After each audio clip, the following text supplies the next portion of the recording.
Assalamualaikum. Kapatid, paano kung isang araw ay madatnan ka ng kamatayan? O di kaya dumating ay yung kamatayan?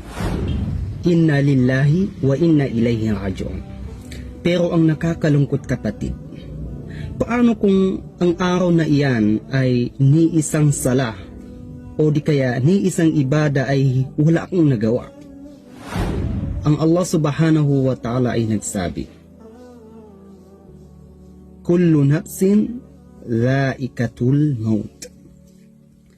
Lahat ng may buhay ay makakaranas ng kamatayan. Subhanallah.